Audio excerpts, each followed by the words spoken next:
Hi friends, ഇതുപോലെ വലിയ മരമായിട്ടും കായ്ഫലം തരാത്ത അവക്കാഡോ മരത്തെ നമുക്ക് കായ്പിച്ചെടുക്കാം. അതിനായി നമ്മൾ ചെയ്യേണ്ടത് ഈ വീഡിയോയിൽ കാണുന്നത് പോലെ 3 അടിക്ക് മുകളിലായി ഒരു മോതിരവളയം ഉണ്ടാക്കുക. അതിനുശേഷം 2-3 മാസം കഴിയുമ്പോൾ ഇതുപോലെ മോതിര വളയത്തിൻ്റെ താഴെയായി മുകുളങ്ങൾ വന്നു തുടങ്ങും.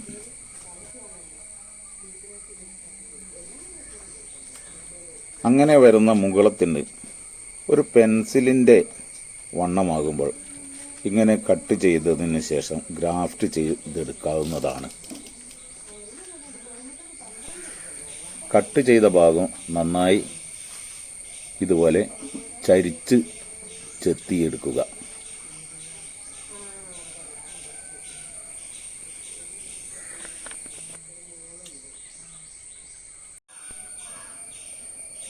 പിന്നെ നമ്മൾ ചെയ്യേണ്ടത്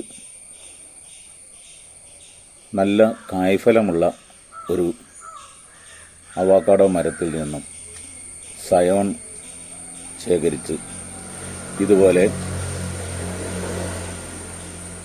സയോണും റൂട്ട് സ്റ്റോക്കും ഏതാണ്ട് ഒരേ വണ്ണമാണോ എന്ന് നോക്കിയതിന് ശേഷം ഈ സയണിലും അതേ ചരിവ് ചെത്തിയെടുക്കുക. സയണിനും റൂട്ട് സ്റ്റോക്കിനും ഒരേ ചരിവാണെന്ന് ഉറപ്പുവരുത്തിയതിന് ശേഷം റൂട്ട് സ്റ്റോക്കിൽ നടുവിൽ കൂടി ഒരു താഴോട്ടൊരു പിളർപ്പുണ്ടാക്കുകയാണ് വേണ്ടത്. ഏതാണ്ട് ഒരു 2 സെൻറ്റിമീറ്റർ താഴ്ചയിലേക്ക് ഈ പിളർപ്പുണ്ടാക്കുക. അതേ പിളർപ്പ് തന്നെ അതേ അളവിൽ തന്നെ സയണിലും ചെയ്തെടുക്കുക.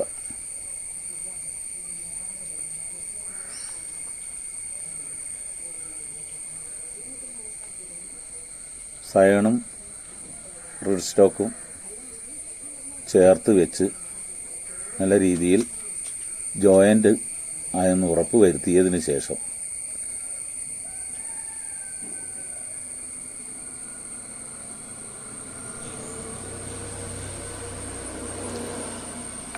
ഗ്രാഫ്റ്റിൻ ടേപ്പ് ഉപയോഗിച്ച്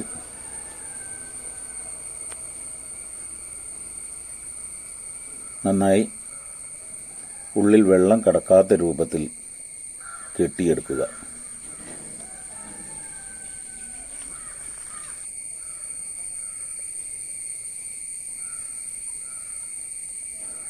ഇതുപോലെ വീഡിയോയിൽ കാണുന്നത് പോലെ നന്നായി മൂടത്തക്ക വിധം ഉള്ളിൽ വെള്ളം കടക്കാത്തതിന് അതേ രൂപത്തിൽ കെട്ടിയതിന് ശേഷം മുകളിൽ കൂടി ഒരു പോളിത്തീൻ കവർ ഇടേണ്ടതുണ്ട്. അത് ഹ്യൂമിഡിറ്റി നിലനിർത്താനോ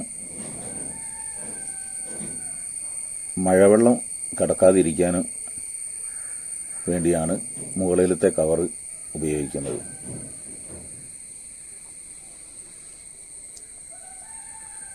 മുകളിലത്തെ കവറിൻ്റെ താഴെ ഭാഗം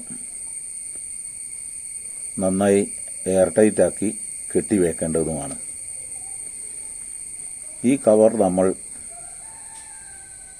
സയണിൽ നല്ല പോലെ മുകുളങ്ങൾ വന്നതിന് ശേഷം മാത്രമേ മാറ്റാൻ പാടുള്ളൂ.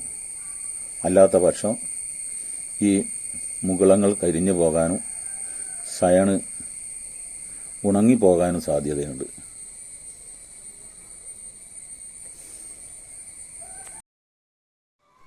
ഈ വീഡിയോ നിങ്ങൾ ആദ്യമായിട്ടാണ് കാണുന്നതെങ്കിൽ ലൈക്ക് ചെയ്യാനും ഷെയർ ചെയ്യാനും സബ്സ്ക്രൈബ് ചെയ്യാനും മറക്കരുതേ.